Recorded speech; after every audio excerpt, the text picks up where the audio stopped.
Today, we're diving into a location that has captivated and confused people for decades, Skinwalker Ranch. It's a roughly 500-acre property nestled in the remote high desert of northeastern Utah, a place that, on paper, should have been a tranquil escape.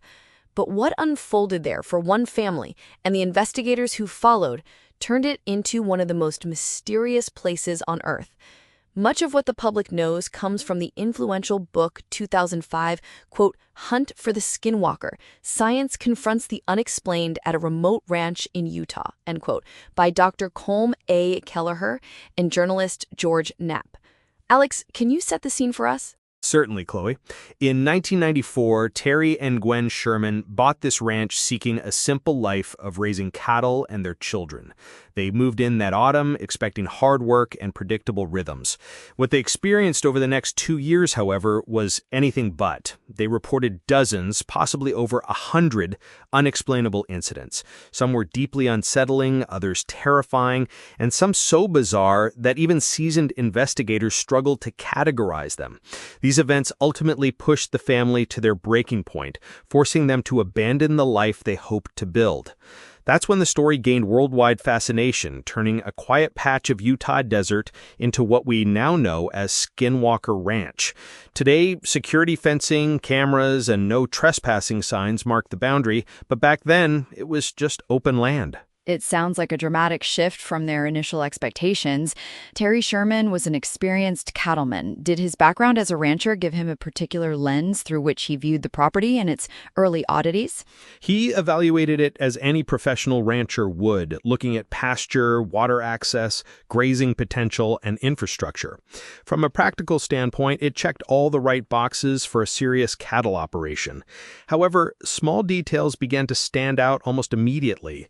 For example, the purchase agreement included an unusual clause requiring the Shermans to contact the previous owners, the Myers family, for permission before digging anywhere on the property. And when they arrived, the house itself seemed fortified, with heavy hardware on doors and windows, metal bars and chains along the walls, giving the impression the previous owners were either preparing for intrusion or trying to keep something out. Yet the Shermans initially chalked these up to eccentricity, not yet realizing what lay ahead. I can imagine trying to rationalize those things at first, but then came the first truly disturbing incident involving an animal. This is a story that has become almost legendary. Could you describe what happened? It's one of the most shocking accounts. One day, Terry and Gwen, their children, and Terry's father saw a very large animal approaching from about 400 yards away. They initially assumed it was a wolf, which isn't impossible in that region, but as it closed in, its behavior was unusual. No hesitation, no fear of humans, almost docile. It was enormous, standing chest-high to 2 6-foot men, with thick muscle, gray-silver fur, and vivid blue eyes. Incredibly, members of the family even petted it. But then it sprinted toward the corral and clamped its jaws onto a calf. Terry and his father rushed in, striking the animal, but their blows had no effect. Terry's son brought him a Colt .357 Magnum revolver. And this is where the story takes an even more unbelievable turn, isn't it? The sheer resilience of this creature. Yes, at point-blank range, Terry fired into the animal. Any normal predator hit with a .357 at that distance should drop, but this creature barely reacted. It endured multiple shots from the .357 and a .30-06 hunting rifle, which Terry fired twice, allegedly seeing a chunk of flesh tear away on the second shot. Yet it showed no panic, no howl, no collapse. It simply released the calf, stared at the family, and then calmly walked away. Terry and his son pursued it, tracking its prints for about a mile until they abruptly stopped, as if the creature had vanished mid-stride. They never found the animal. That's beyond chilling. To have something shrug off that kind of firepower, then simply disappear, it suggests something truly outside the realm of normal wildlife. But this wasn't an isolated event, was it? It certainly did. In the following weeks, they reported other sightings of similar massive canines, though less dramatically. Then a different category of strangeness emerged: disappearing objects. Large, heavy equipment would vanish without a trace. Terry once left a 70-pound post digger, only to find it gone when he returned. What makes it even stranger is that these items sometimes reappeared later, often in impossible locations. The post digger, for instance, was reportedly found lodged high in the branches of a tree some 20 feet off the ground with no obvious signs of how it got there. A post digger in a tree. That strains credulity. And then came the lights. This is where the narrative shifts from just strange animals and objects to something more overtly inexplicable, doesn't it? Precisely. One evening, Terry, his son, and nephew saw what looked like vehicle lights, a bright white in front and red behind, on their land. Assuming trespassers, they approached. But the lights moved silently, drifting farther away without engine noise or bouncing. Then suddenly, the lights rose about 50 feet into the air, revealing a compact, boxy object like an upright refrigerator. It hovered briefly, then accelerated away into the night sky, vanishing within seconds. This sighting fundamentally changed how they interpreted everything else. It wasn't just random, odd occurrences. A pattern was emerging, suggesting something deeply unusual about the ranch itself. So they went from rationalizing strange events to confronting something that seemed to defy all conventional explanation. It's at this point that the local lore starts to connect, isn't it? The idea of the Uinta Basin having a reputation for the anomalous, and the name Skinwalker entering the story. Yes. They learned that the Uinta Basin had a long history of strange phenomena, with reports stretching back to mysterious booming noises in 1911 and escalating to UFOs, cattle mutilations, and encounters with unknown entities by the 1950s. More specifically, they heard that their land might sit near an area some people considered spiritually dangerous, sometimes called Skinwalker Ridge. This brought in the term Skinwalker, which in various indigenous traditions, particularly Navajo beliefs, refers to a malevolent practitioner of witchcraft with supernatural abilities, including shape-shifting into animals. The coincidence of strange animal encounters, unexplained lights, and this folklore was enough to fuel speculation, especially as events on the ranch only escalated. And the escalation became increasingly personal and destructive for the Shermans. Beyond the psychological toll, the incidents began to directly impact their livelihood.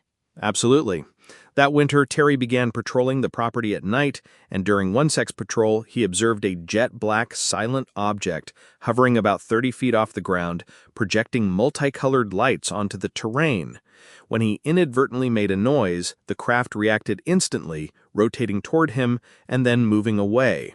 Gwen had a similar experience with a silent craft following her home, and later reported seeing a tall, 7-foot figure in a dark uniform through an illuminated opening on an object on their property. The ranch was becoming a place where the unexplained was almost routine. And it wasn't just individual sightings. There were recurring phenomena, like the glowing orange objects that Terry reportedly watched for hours, even speculating about them being a portal. That's right. These orange lights appeared repeatedly over a cottonwood tree area, hovering silently and changing shape. What was particularly striking was that Terry sometimes saw what appeared to be blue sky within the orange light, and even small, fast-moving triangular objects emerging from it. This led him to wonder if it was an opening, a portal. But the phenomena soon moved from unsettling observations to direct attacks on their livelihood. That winter, a cow vanished without a trace. Its tracks simply ended in the middle of an open field. This was the first of 5 cattle to disappear that winter under unexplained circumstances. Then, in spring 1995, they began discovering cattle carcasses with what Terry described as surgically precise tissue removal and an unusual lack of blood, often after seeing yellow lights on the property during bad weather. So the economic cost was mounting, but the true breaking point for the Shermans involved an incident with their dogs, which is particularly harrowing. It was devastating. In April 1996, Terry's dogs charged a blue glowing orb. The orb maneuvered around them, almost taunting them, before drifting behind some trees. The dogs followed, and moments later, Terry heard sharp, panic yelps, then silence. The next morning, he found 3 large circular patches of burned grass, and in the center of each, the unrecognizable biological residue of his animals. For Terry, this was the line. Something had not just observed them, but actively destroyed animals he cared about, in a way he could not comprehend. After this, and a year of escalating events, the Shermans decided they had to leave. That's an incredibly powerful moment in their story. Their decision to go public through journalist Zach Van Eyck then attracted the attention of Robert Bigelow, leading to the first scientific investigation by NIDS. What did Bigelow's team encounter? Bigelow, a billionaire with a long-standing interest in unexplained phenomena, purchased the ranch in September 1996. The Shermans sold for less than they paid, exhausted, but Terry agreed to stay on as ranch manager for the NIDS team. Right away on their first day, investigators found physical evidence consistent with Terry's claims: mutilated cattle carcasses, the 3 circular patches of burned grass where the dogs died, and unusual holes in the ground. They also had their own sightings. Dr. Colm Kelleher, the lead scientist, and Terry, along with others, observed a bright light hovering over the tree line for 10 minutes, which then descended and reemerged before disappearing. But the most perplexing incidents occurred in March 1997. So even with trained scientists and equipment, they couldn't immediately debunk everything. What happened during that peak period in 1997? There were several remarkable incidents. A calf was found severely mutilated just 45 minutes after being tagged, with organs and blood missing, described as surgical precision. A few nights later, while investigating barking dogs, Terry, Kelleher, and another investigator saw a very large animal, estimated at 400 pounds, perched in a tree with yellow, reflective eyes. Terry fired at it, but after searching, no body was found. They did find unusual tracks in the snow, oval impressions 20 feet apart, suggesting a stride length far beyond normal animals, with 6-inch claw-like structures. These were never identified. Then there was the incident with the bulls. The story of the bulls disappearing and reappearing in a trailer is another widely circulated account. What makes that one particularly baffling for investigators? Terry and Gwen were driving past an enclosure holding 4 valuable breeding bulls. 45 minutes later, the bulls were gone. Terry eventually found them, packed, tightly, dazed, inside a small trailer, or what he later clarified was a shed. It seemed improbable that such large animals would voluntarily enter and arrange themselves like that without significant human intervention, yet there was no evidence of it. When disturbed, the bulls went into a violent panic, smashing through the trailer to escape. The NIDS team found physical indications the animals had been inside, and also discovered that the metal bars of the enclosure nearest the trailer were magnetized, a phenomenon they documented before it faded.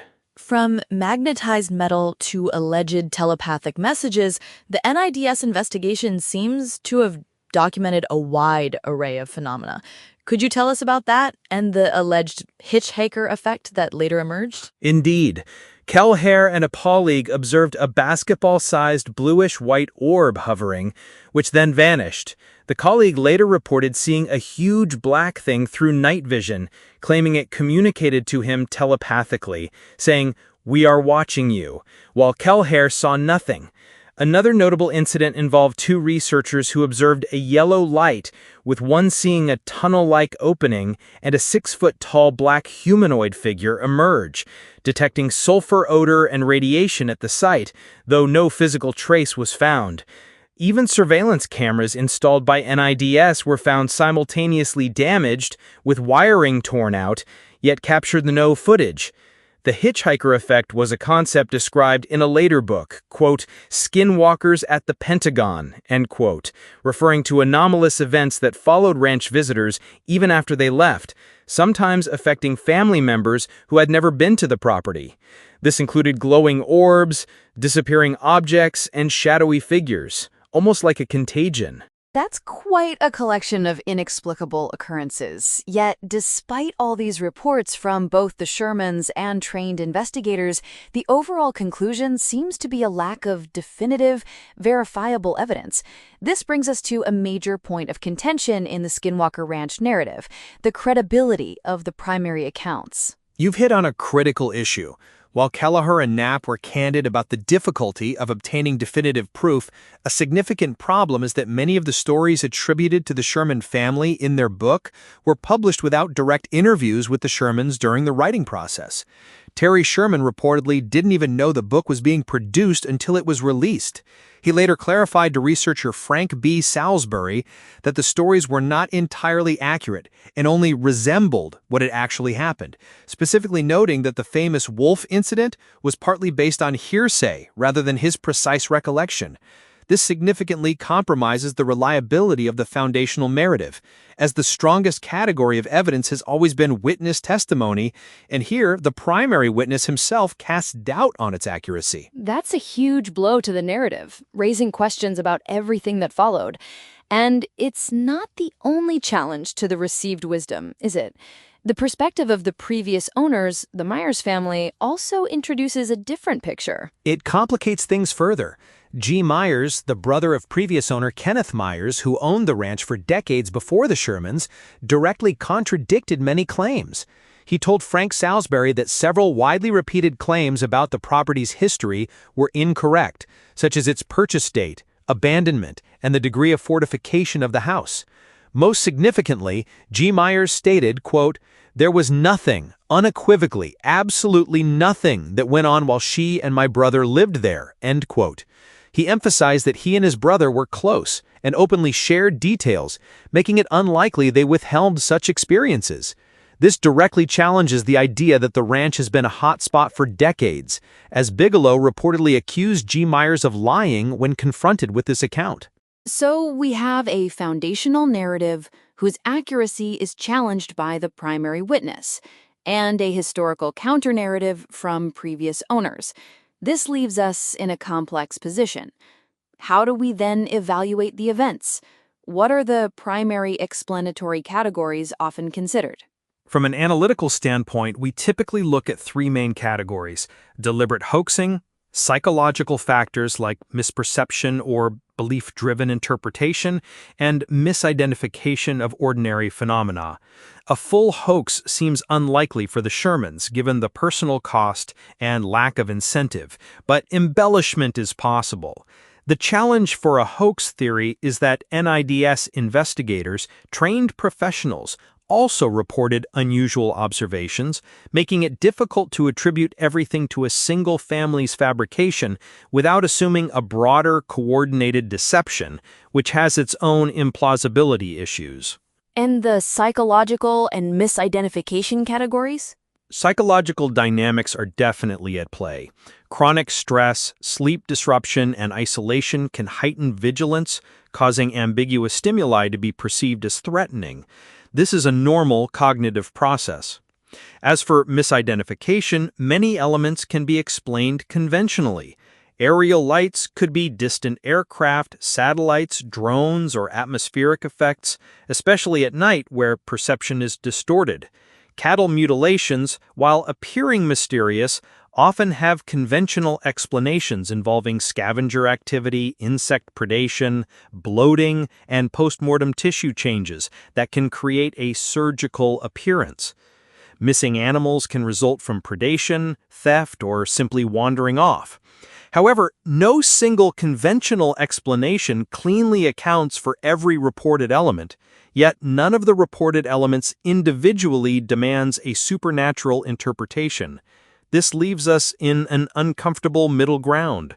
It seems that the sheer diversity of reported phenomena also creates a problem for any single neat explanation, making it easier for the mystery to persist. That's a key point. The sheer variety, from cryptids to UFOs, disappearing objects to psychological effects, makes it challenging to compress into one framework. Lack of precise documentation, preserved physical evidence, and contemporaneous measurements amplify the ambiguity. For instance, while ball lightning is a known luminous phenomenon, the described orange orbs were reportedly frequent, long-lasting, and observed under various weather conditions, not typical for ball lightning. Similarly, while conventional zoology can explain many animal sightings, the details of the wolf incident, if accurate, defy it. The portal concept is even more subjective, lacking any objective data. So, what's the bottom line here? After decades of investigation by both private and governmental entities, it sounds like we're left with more questions than answers. The bottom line is that there's currently no hard, independently verifiable evidence that anything has occurred on the property that would fundamentally challenge modern scientific understanding. Despite decades of investigation, multidisciplinary teams, and modern instrumentation, the empirical record remains thin. The absence of such evidence, particularly from trained investigators, is highly informative. While the case isn't trivial to dismiss cleanly with conventional explanations alone due to persistent testimony and real-world incidents, that ambiguity doesn't constitute proof of unknown phenomena.